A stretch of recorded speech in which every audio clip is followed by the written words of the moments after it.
ഇതെന്തിനാ റവ വാങ്ങിക്കൊണ്ടുവരാൻ പറഞ്ഞേ? അതെ, തലശ്ശേരിക്കാരുടെ തരി ബിരിയാണി ഉണ്ടാക്കാനാ. തരി ബിരിയാണിയോ? ഞാൻ കഴിച്ചിട്ടില്ല. എന്നാ നമുക്ക് ഉണ്ടാക്കി തരാം ഞാൻ.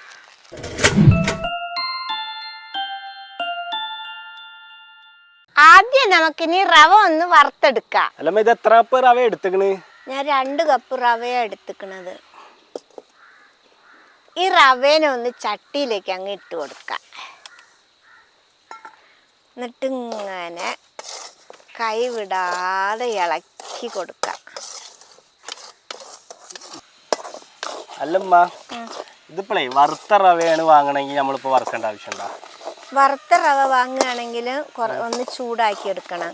അതെന്താന്ന് ചോദിച്ചാൽ നമ്മൾ ഈ ബിരിയാണിക്ക് ഈ റവയുടെ വറവിലാണ് കാര്യമുള്ളത്. അല്ലെങ്കിൽ വറവ് കുറവാണെങ്കിൽ ഇങ്ങനെ ഒട്ടി പിടിച്ചിട്ട് ഇങ്ങനെ ഉണ്ട പോലെ വരും ബിരിയാണി. നമ്മൾ ഉപ്പുമാവൊക്കെ ഉണ്ടാക്കണ പോലെ. ഇത് തരിയായിട്ട് വരണമെങ്കിൽ നല്ല വറവുണ്ടാവണം. ശരി. അല്ല അമ്മക്ക് ഓർമ്മ ഉണ്ടോ ഞങ്ങക്ക് ചെറുപ്പത്തിലേ റവ പായസം ഉണ്ടാക്കി തരുന്നത്? ശർക്കര ഇട്ടുണ്ടാക്കും, പഞ്ചസാര ഇട്ടുണ്ടാക്കും. നിങ്ങൾക്ക് നല്ല ഇഷ്ടമല്ല അത് ഉണ്ടാക്കി തന്നാ? വേറെ വഴിയില്ല, അതുകൊണ്ട് തിന്നതാണ്. ഒരു മറ്റെന്താ പറയാ, റവ എടുക്കും, കുറച്ച് വെള്ളവും എടുക്കും ലേശം ഏലക്കപ്പൊടി, പഞ്ചസാര.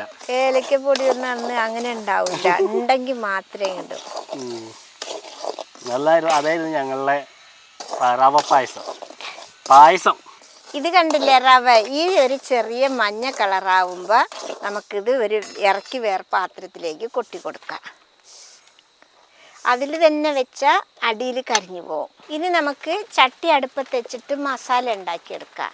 നമുക്കിനി ചട്ടിയിൽ 1 ടേബിൾ സ്പൂണ് സൺഫ്ലവർ ഓയിൽ ഒഴിച്ചു കൊടുക്കാം. ഇനി നമുക്കൊരു 2 ടേബിൾ സ്പൂണ് നെയ്യ് ഒഴിച്ചു കൊടുക്കാം.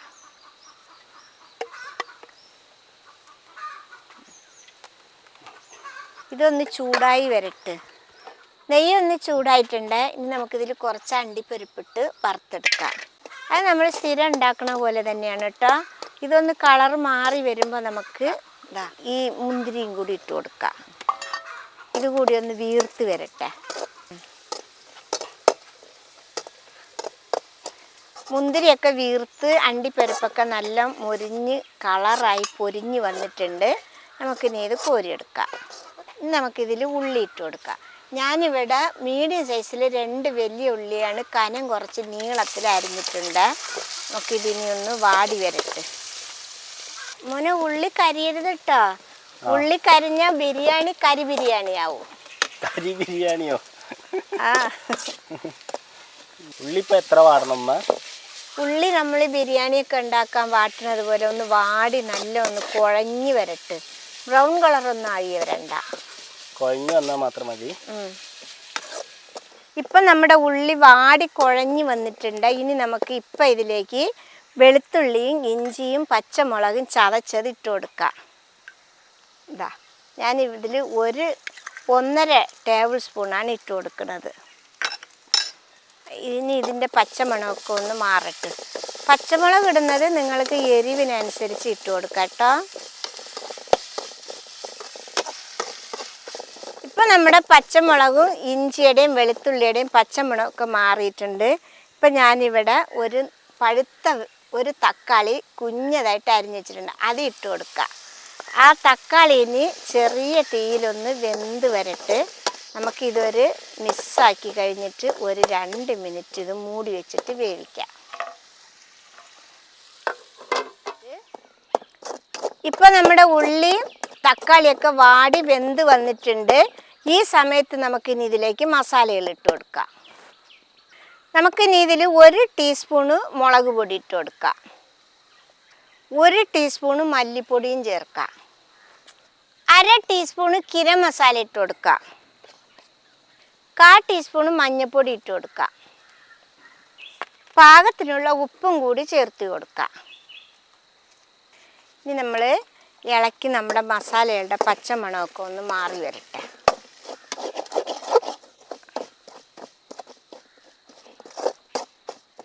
ഇപ്പം നമ്മുടെ മസാലകളുടെ പച്ചമണമൊക്കെ മാറിയിട്ടുണ്ട്. ഇനി നമുക്കിതിൽ നമ്മൾ കഴുകി വൃത്തിയാക്കി വെച്ച ഇറച്ചി ഇട്ട് കൊടുക്കുക. ഞാനിവിടെ 400 ഗ്രാം ഇറച്ചിയാണ് എടുത്തിട്ടുള്ളത്. അതിട്ട് കൊടുക്കുക. കഴുകി വൃത്തിയാക്കി വെച്ചതാണ്. ഇനി നമുക്ക് ഈ മസാല ഇട്ട് ഇറച്ചിനൊക്കെ നന്നായിട്ടൊന്ന് ഇളക്കാം.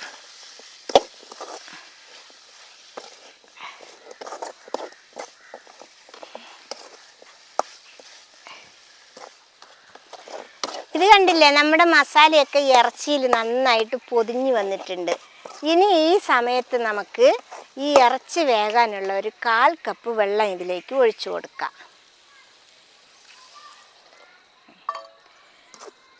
ഇത് ഇനി നന്നായിട്ടൊന്ന് ഈ ഇറച്ചി ഒന്ന് വേകട്ടെ. ഇപ്പം നമുക്ക് ഇതൊക്കെ മസാലയും വെള്ളവും ഒക്കെ പാടെ മിക്സാക്കിയിട്ടുണ്ട്. ഇനി നമുക്കിതൊന്ന് മൂടി വെച്ചിട്ട് നല്ല വേവിച്ചെടുക്കാം. ഒരു 20 മിനിറ്റൊക്കെ ഇരുന്ന് വെന്തോട്ടിട്ടോ.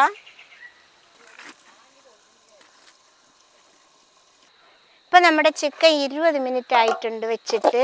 ഇപ്പം കണ്ടില്ലേ, നന്നായിട്ട് മസാലയൊക്കെ കഷ്ണങ്ങളിൽ പിടിച്ച് നല്ല രീതിയിൽ വെന്ത് വന്നിട്ടുണ്ട്. വെള്ളമൊക്കെ വറ്റിയിട്ടുണ്ട്. കണ്ടില്ലേ, ഒരു തുള്ളി വെള്ളമില്ല.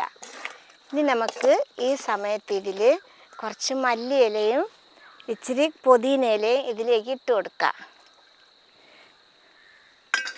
നമുക്ക് നന്നായിട്ട് അതൊന്ന് മിക്സാക്കി എടുക്കാം. ഞാൻ ഇറച്ചി വെച്ചിട്ട് ഇടയ്ക്കിടയ്ക്ക് ഇളക്കി കൊടുത്തിരുന്നു കേട്ടോ.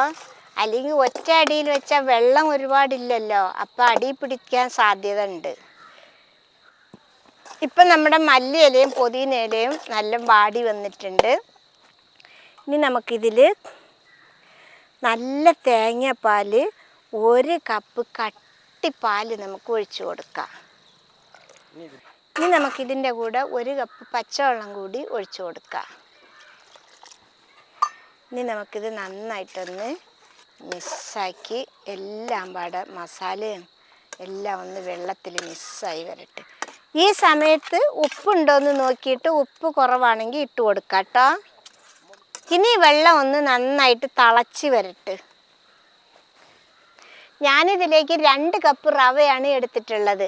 അപ്പം 2 കപ്പ് റവയ്ക്ക് 1 കപ്പ് തേങ്ങാപ്പാലും 1 കപ്പ് വെള്ളവുമാണ് ഒഴിച്ചിട്ടുള്ളത്. അപ്പം 2 കപ്പ് വെള്ളമാണ് ഒഴിച്ചിട്ടുള്ളത്. പിന്നെ ബാക്കി നമ്മളെ ഇറച്ചി വേവിച്ച ആ മസാലയിലൊക്കെ വെള്ളം നനവൊക്കെ ഉണ്ടാവുമല്ലോ, അതുമൊക്കെ പാടെ കറക്റ്റാവും.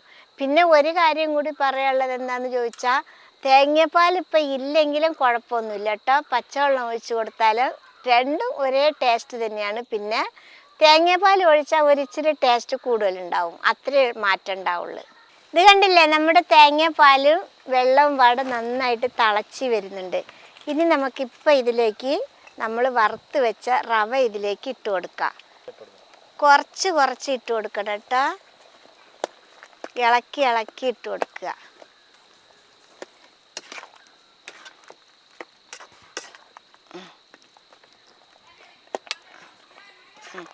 കുറച്ചിട്ടില്ലെങ്കിൽ കട്ട പിടിച്ച് പോകും. അതിനാണ് കുറേശ്ശെ ഇട്ട് കൊടുത്ത് ഇളക്കി ഇടണം പറഞ്ഞത്. ഇനി കട്ടയാവാതെ ഈ ഇറച്ചി മസാല റവ ഒക്കെ പാടെ നന്നായിട്ട് നമുക്ക് മിക്സാക്കി കൊടുക്കാം. കണ്ടില്ലേ, ഇനി നമുക്കിതൊക്കെ ഒന്ന് അമർത്തി വെച്ച് കൊടുക്കാം.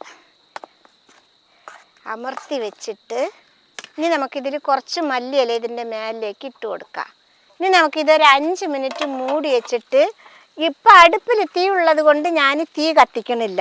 നിങ്ങൾ ഗ്യാസിലാണ് വെക്കുകയാണെങ്കിൽ ചെറിയ തീയിൽ ഒരു 5 മിനിറ്റ് വെച്ച് കൊടുക്കുക. അങ്ങനെ നമ്മൾ ബിരിയാണി വെച്ചിട്ട് ഇപ്പോൾ 5 മിനിറ്റ് ആയിട്ടുണ്ട്. ഇനി നമുക്കത് തുറന്ന് നോക്കാം. ഇനി നമുക്കിനി മെല്ലെ ഒന്ന് ഇളക്കി നോക്കാം. കണ്ടില്ലേ, നല്ല സൂപ്പറായിട്ട് ബിരിയാണിയായി വന്നിട്ടുണ്ട്. നമ്മൾ ഒഴിച്ച വെള്ളമൊക്കെ കറക്റ്റായി വന്നിട്ടുണ്ട്. കണ്ടില്ലേ, ഇനി നമുക്ക് വിളമ്പിയെടുക്കാം. ഇത് കണ്ടില്ലേ മക്കളെ, ഇളക്കുമ്പോൾ നിങ്ങളൊക്കെ വിചാരിക്കും ഇതെന്താ ഇറച്ചി ഉപ്പുമാവാണോ എന്ന്.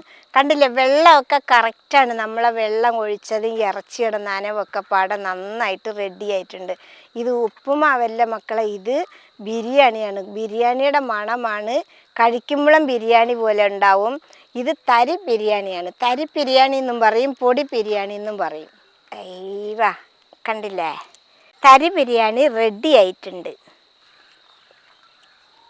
ഇനി നമുക്കിത് കഴിച്ചു നോക്കാം എങ്ങനെയുണ്ടെന്ന്. ആ സ്ട്രെച്ച് ഇത് കേട്ടോ വെള്ളം കൂടാതെ അടിപൊളിയായിട്ട് വന്നിട്ടുണ്ട് കേട്ടോ.